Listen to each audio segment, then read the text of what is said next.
Motifnya bikin pilu meski usahanya tak patut ditiru. Seorang pria di Tangerang terciduk mencuri 28 Al-Quran di masjid demi menjualnya kembali seharga Rp50.000.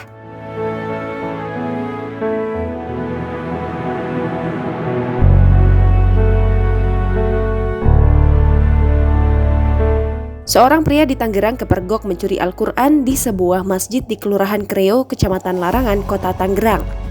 Polsek Ciledug telah berhasil meringkus pria berinisial AS 32 tahun pada Selasa 5 Januari 2021.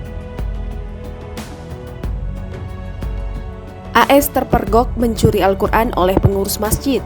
Pihak masjid memang sudah melakukan pengintaian sebelum AS melangsungkan aksinya. Saat tertangkap, AS diketahui hendak mencuri 7 buah Al-Quran. Lalu, pelaku diserahkan oleh pihak masjid ke Polsek Ciledug.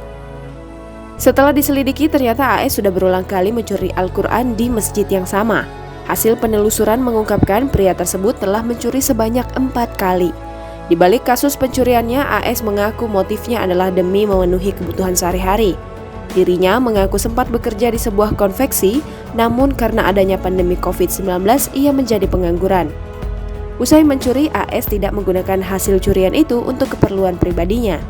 Dilansir dari tribunnews.com, pelaku menjual kembali Al-Quran curiannya.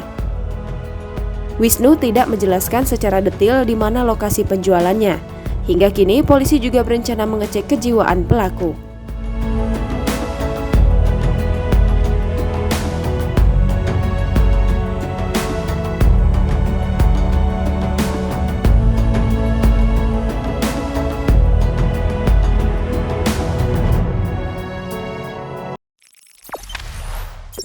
Jangan lupa subscribe, share, komen, dan like ya!